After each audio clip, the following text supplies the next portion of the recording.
Good evening, ladies and gentlemen. Welcome to Atlantic Bushcraft Adventures. I suppose if I pull my mic out in front of me, y'all might hear me better.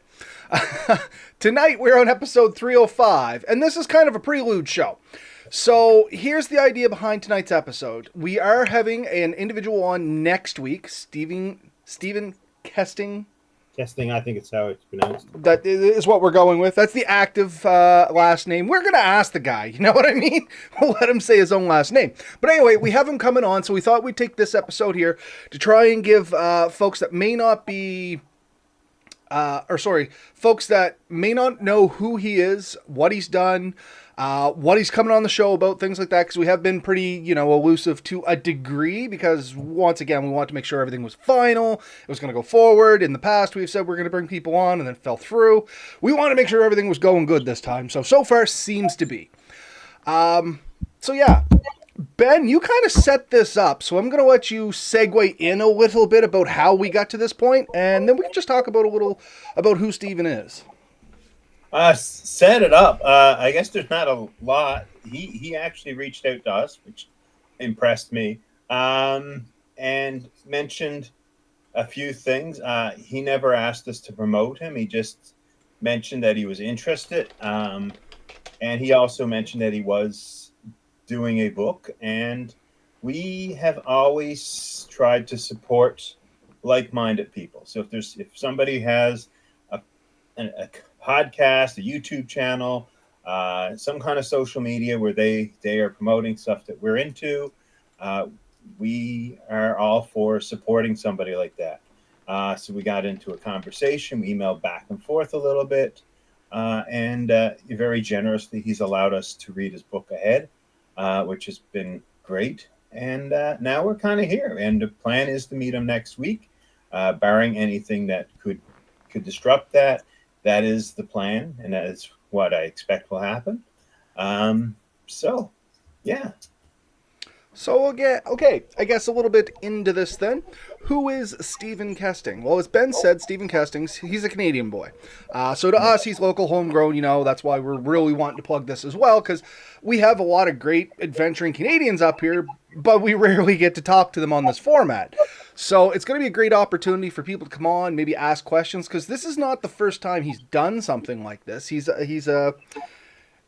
I don't want to say he's fairly renowned, but he's fairly refined, I should say. He's experienced. He has a lot of fingers out in different directions. He's kind of a guy that does a little of everything, if you look at his biography a little bit. And I do encourage people, if they want to jump on Amazon, they do have a quick biography section on there. You can find this, the links at the bottom of this video. I posted to his, where you can get a pre-release of his book, same as I did last week. That book, we're going to talk about a little here tonight. But yeah, Stephan's kind of a jack of all trades, but the best thing I like from reading his book is he's just kind of a down-to-earth guy. You know what I mean? Like, he has a very like mindset to Ben and I, and he just seems like a country bumpkin that just likes being outdoors. Yeah. Yeah, and I think he hit a few things that we like to talk about. There's definitely some aspects of mental health in there, and the value that the wilderness can give, and that also, and how to prepare for things. I think it very well fits our philosophy in a lot of things. So I'm excited for somebody who's promoting those same ideas in his own way to be part of this, and for us to be a small part of what he's doing too, I hope. So yeah. Absolutely. Nope, sorry, go ahead, Ben. So there's a few things going on there for sure. And yeah, that's kind of an exciting thing. And it's not the first other artist, shall we put, that we have supported. I mean, we have supported other artists throughout here in the last few years. I won't name them now, but Robert, I'm sure, can think of a few. Oh, man, we've had a good many of folks on the podcast at this point, and same as most of those folks, it's about networking and growing the experience. We've always said that. We want to grow the experience. Not only just share our knowledge and experiences, because that's just two people, but everybody's knowledge and experience. As you folks probably know, bushcrafting is a niche. It is a small section of the massive population. There's not many of us floating around. Different areas may have more people, but let's face it, we are the minority. So there's not a lot of people that want to do what we do: go out in the woods, deal with the flies, deal with the weather, deal with adverse conditions, go through rugged terrain, all just to say we slept in the woods, when some people can understandably be like, I go camping in hotels because it's luxurious. You get a comfortable bed, you're not sleeping on the ground or in a hammock, you can go to a pool, you may not go 2 or 3 days without a proper shower, but we And they're still proud of this. we still love what we do. There is a very special connection between folks like us, and when I say us, I mean everybody. Me, Ben, everybody listening out there, any of us like-minded individuals that we have with our outside environment and being in the woods. And it's not everyone, so we try to spread as much information and stories and things like that as we can from inside that community to, one, spread it out so everybody gets to see it, and two, maybe just make it ever so slightly more popular so that maybe more people get into it, because a lot of these things that we practice and do and love, they're fading away, unfortunately. Yeah, yeah, they are. And something, this is off topic of our original plan, but somebody pointed out, like, if you look at Keji, they're making the backwoods camping less and less accessible. Yeah, I seen the Recently, latest notice come out this year. yeah. So the last few years, to get firewood into back sites, you had to go to drop sites, and that wasn't overly convenient. It was annoying, to be honest with you. Now I've heard they've gotten rid of the wood drop altogether, and you have to buy the wood at front office. Which, if you're doing a 3 or 4 day trek, which I've done in Keji, that means I'm probably not going to have firewood after day one. Because if I'm doing portages, the last thing I want to be dragging is 4 or 5 armloads of wood every time I portage. It's going to make trips much, much more difficult. So to me, that's detrimental. And it's going to mean the lack of the use of those sites. And it's going to mean maybe people are going to look at it as, oh, people don't like doing this stuff. Because the other rules are you can't cut down standing dead. You can't cut down fallen wood. You're not supposed to burn anything but what's designated for burning. And so it does mean that some of this is going to get less and less accessible. And this is a thing that there is plenty of crown land. Canada, I know the United States has a lot too, but right now Canada has probably more crown land available than any country I can think of. And we can use it for this type of stuff. This trip, this 1,000-mile journey through the subarctic of Canada, is a perfect example of what can be done here. And that's what I want people to know, that you can get it, you can enjoy this stuff, and it is amazing. And you're going to have a feeling of accomplishment, whether it's a 1 day hike or a 17-day journey. Yeah. Or in this instance, a few more days than that. Yes, right. But I'm saying, like, a long journey. I mean, what some people do, the PCT and ATC and really Trans Canada Trail. I think there's some people doing that. These are month-long journeys. These don't happen overnight. They have to be planned and prepped. But what you get out of it is immense. And that's kind of about bringing it back to topic a little. Not that that was bad, but keeping it linked in. That's kind of what about Stephen's new book is about. Is literally like looking at these old methods of doing things. The trail he followed was an old fur trading trail. You know what I mean? From the Hudson Bay to where they had to get their goods down. And I don't want to divulge too much. We'll talk about it out on the actual podcast, or more specifically, we'll let Stephen talk about it on the actual podcast. But that's exactly what this was. It's something he had planned for a very long time. Always wanted to do it. He had tons of setbacks. We'll call it that for now and let him get into the details of that. But there was monumental setbacks all along the journey that brought him to being able to accomplish this adventure. And it is an adventure. It's great. It's a good book is all I can say. I'm trying to put words into this without spilling too much, but I mean, it's got triumph, it's got adversity, it's got failure, it's got good decisions, bad decisions, it's got methodology on how to do some things if you read it in the right way. I picked up some great things about portaging and stuff like that because, let's face it, there was a fair amount of portaging. It's just a great book. It's been a while since I actually took a book and started reading it and didn't want to put it down. It's not an overly long book, but it's a very good book for what it is. You know what I mean? And Yeah. I'm not a reader. I'm not gonna lie to you. Unless it's an instruction manual, I very rarely read things because I'm just not a reader. I don't. It's not something I don't want to say don't enjoy, but I find other things to occupy my time because my mind wanders too bad when I try and read. I have dyslexia and some other things that make it a little harder to read, which adds further complication into it.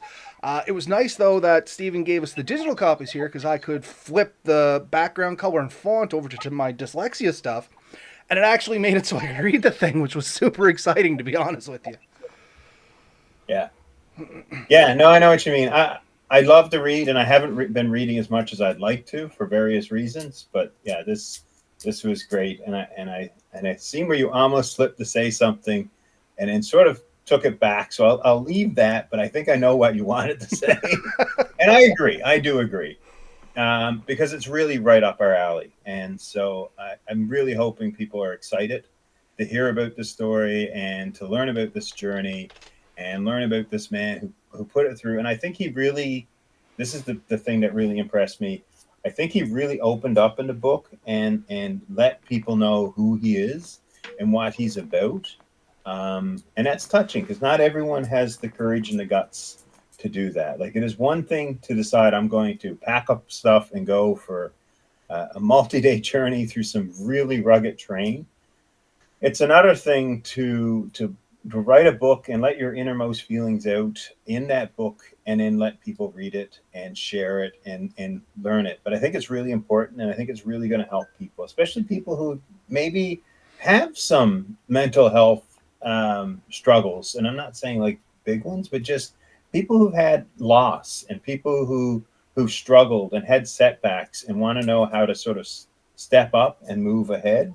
And the name of the book is Perseverance, and I think that's a really good summary of really what it's about: is the perseverance of overcoming adversities. And that's what I was going to say. Perseverance in the name of the book seems like it's just about the journey, but it's more than just the journey. It's the journey of the journey within the journey. That's something I really liked about the book. It had multi layers. It was very interestingly written, in my opinion, because it's from the point of view of sitting down and having a conversation at a campfire, but done so well, you get a ton of information out of it, not only for just if you wanted to go in the woods and do this trek, which there's tons of information there. I hope people grab it and maybe not do his journey because it was long, or maybe you do want to do his journey, but maybe you just want to go in a couple days. It's got information for everybody. But as Ben said, it also has a lot of like lingering content on how to deal with other issues, not just the journey that you're on, but the journey to get you to where you need to be to even start your dream journey. Like it's multi-layer. It's great information.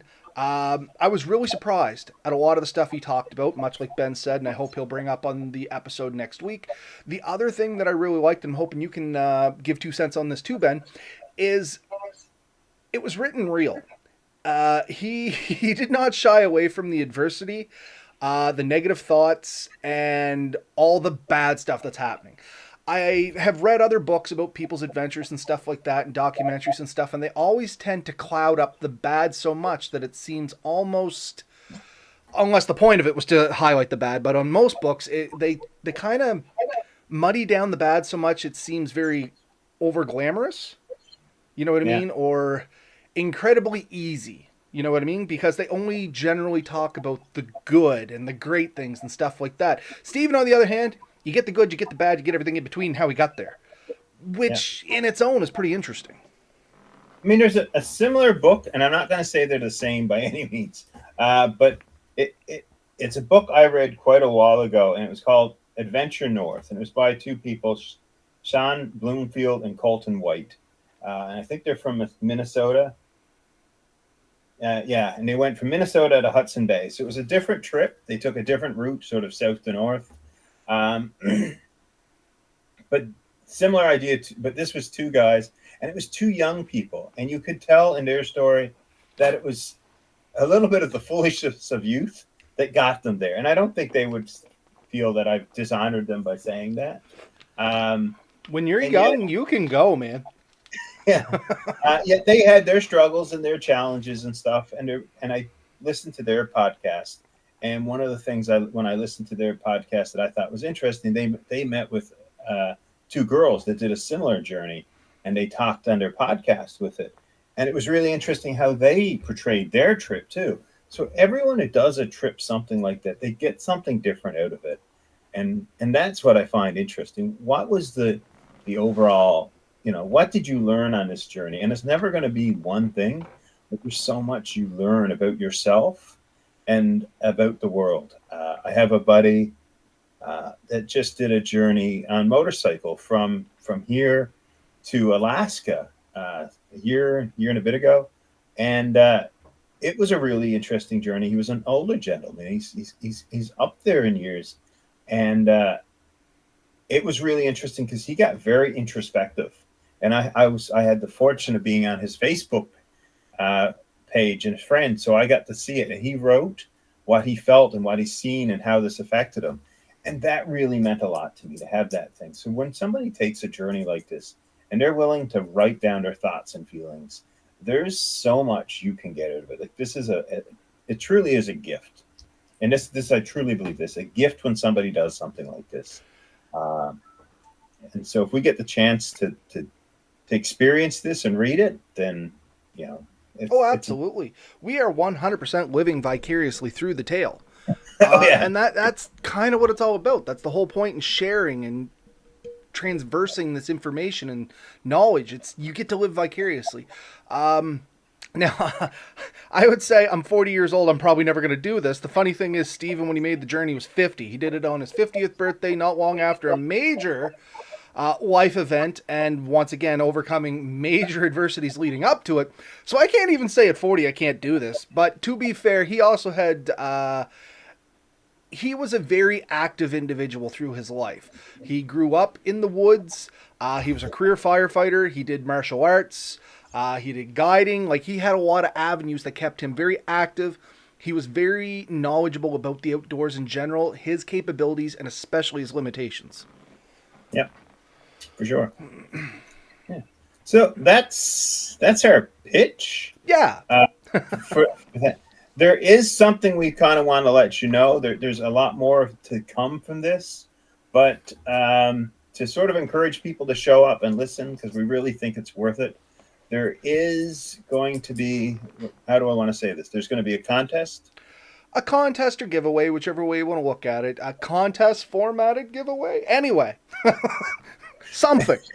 Yeah, and the all the details have not been ironed out, but you will find out everything on the podcast next week. Do we want to say what the giveaway is? Yeah, we can give the short list of the details. Hopefully, this gets spread around a little bit. I'm going to make some hard efforts that as soon as this is done processing on YouTube, I'm going to get it converted and immediately uploaded to Spotify. So, hopefully, there's a few days for this to circulate and people get listening to it. So, yeah, don't mind dropping the details at all. We can even tell them what we're kind of still throwing around in our heads. It's all good. The final details will come next week, though. Yes, 100%. Because we do have to make sure that we can deliver on our promises. And that's just to do it so that it's fair. It's not that we can't, everything else is doable. We know we've done this before. We've done giveaways in the past. So yeah, the giveaway will be, we will send a copy of the book to at least one. At least one now. You and I are going to talk later, and maybe once we talk to Steven, that number could change. But I'm guaranteeing that at least one is going out. I myself will pitch one at the very least, and I know Ben's good to come in on that too. So we'll see what happens by next week. Yeah. So we're going to hash out the final details, but that is the plan. How you enter for this, how you will be given on the broadcast next week, and it's going to be important that you listen, because you will have to respond to something that happened in the podcast. We want to know that you did listen, that you did, sit through the torturous 30, 40, 50 minutes of listening to us to earn this right to go in for the draw, as we'll call it. Absolutely. So that's kind of the thing, and we're excited for that. We're excited to be able to share this gift, because I really do think this is a gift, and hope that many more of you will be inspired to maybe either order it on your own, or maybe give it as a gift to a friend or family member that may really appreciate something like this. And anytime we can support fellow, especially Canadian artists right now, but any bushcrafting artist that's working hard at applying their trade and making this accessible to people, if you can give a little bit, that little bit oftentimes means a lot. It can mean the difference between them continuing and them giving up, because maybe they feel that nobody's listening or nobody cares, or it's just not worth anyone's time. We are very fortunate. We are stubborn and we really don't Stubborn care. and pig-headed to the core. We're going to continue whether you like this or not, and it's up to you to listen. But, not everyone is as stubborn as us. So get out there, encourage a fellow bushcrafter. We've been blessed in many ways.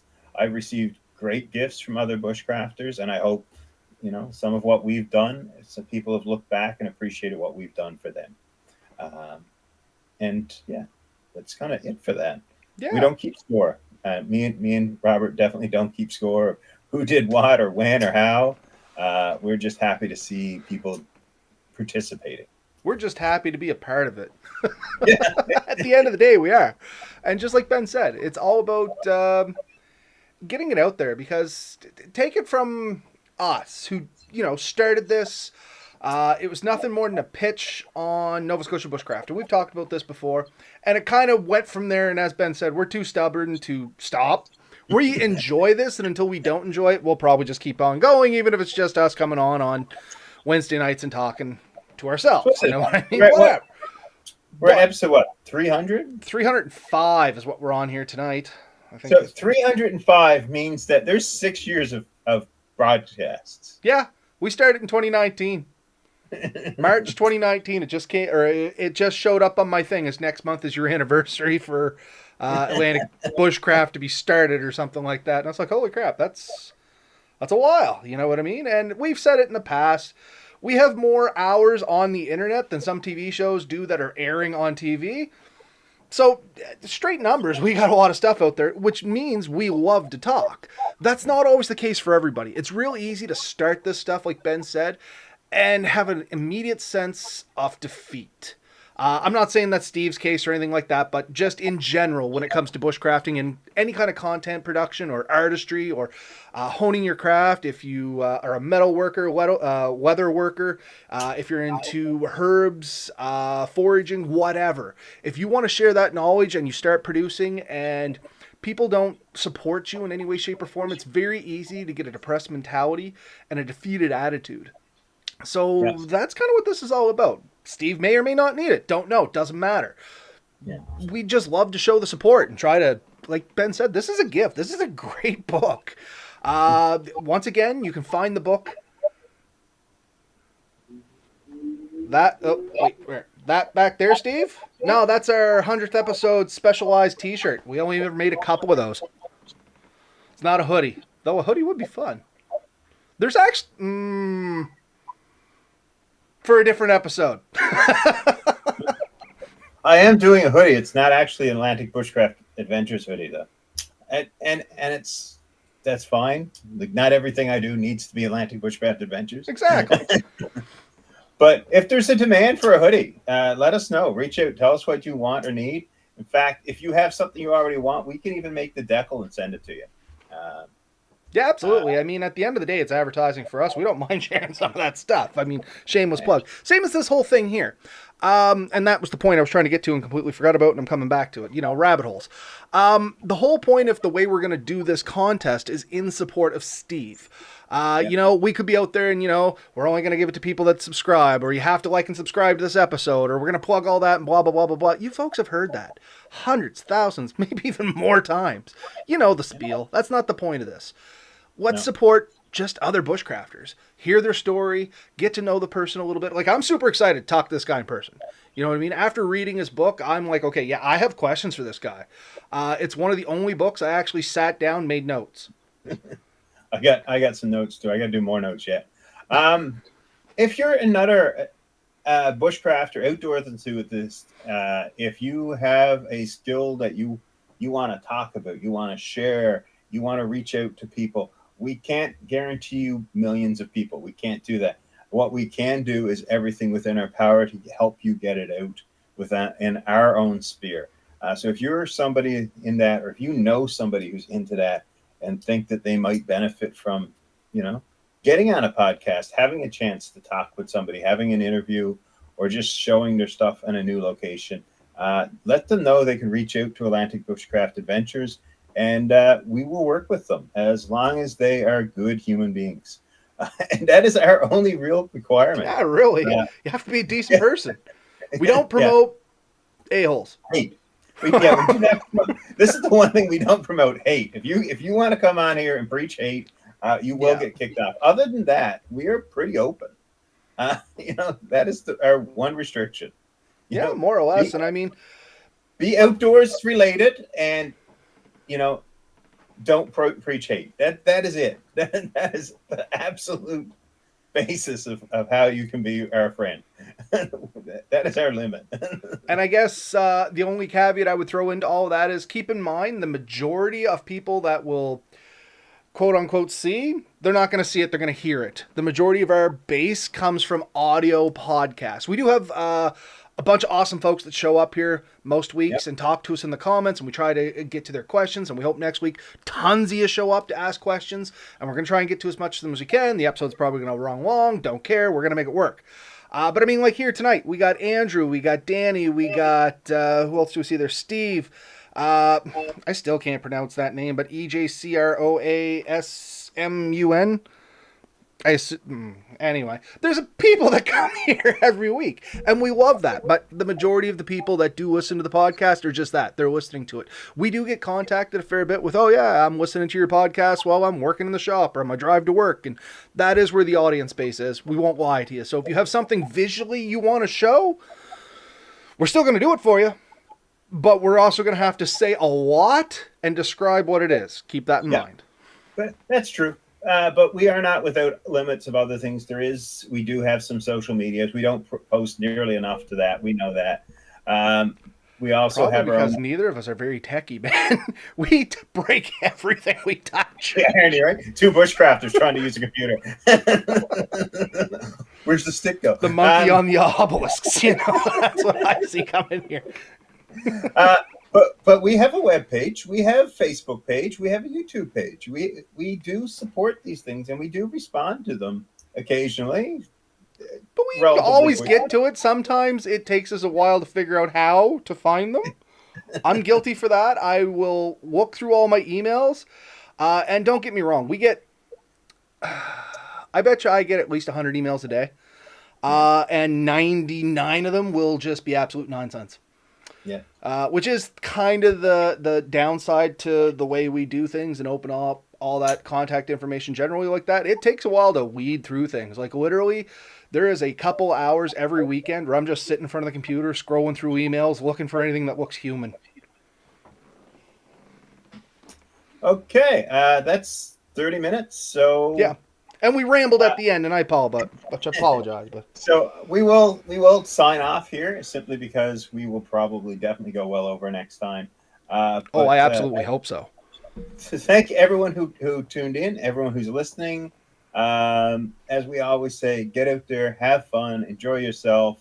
Let us know, and if there's anything you want to see here or anything you want us to chime in on, let us know. And thank you. Yeah. And once again, if you're going to ever tune into one live show, next Wednesday night, 9 p.m. Atlantic Standard Time. We're not on Daylight Savings Time right now, or are we? Which are we on, Ben? I can't remember. Spring ahead? Yeah, we're on Atlantic Standard Time right now. Are we not? God, I don't even know what time. I'm at specific time myself. What are you talking about? Well, are we on daylight savings time or not? I honestly can't remember. I know in the spring we go ahead, in the fall we go back, but I don't actually remember which one's the specific time. I heard a rumor next week I'm on a totally different time zone than the rest of you. Oh, we're terrible. Anyway, 9:30 tomorrow night. Or not tomorrow night, next Wednesday night. Oh, now I'm all goobered up. Yeah, so 9:30 next Wednesday night. Join us here. We always tend to post on the Facebook page a little earlier so you can get in. 9 o'clock? 9 o'clock. I don't know. Oh, because you just said it was 9:30 and we were signing off. So you can't Yeah, give it 9:30 dyslexic for me. numbers, Ben. Anyway, join us next Wednesday, 9 o'clock. We do sign on a little earlier on the Facebook so you can sit in the waiting room, have a chat and stuff like that. We'll try to be on time as punctual as possible, but when we do have a guest on, just keep in mind sometimes there's bugs and stuff like that. So if we're not on dead on 9 o'clock, unless you see something posted on the page, we're coming. We're just solving hiccups as us non-tech people do. All right, night everybody. We'll see you next week.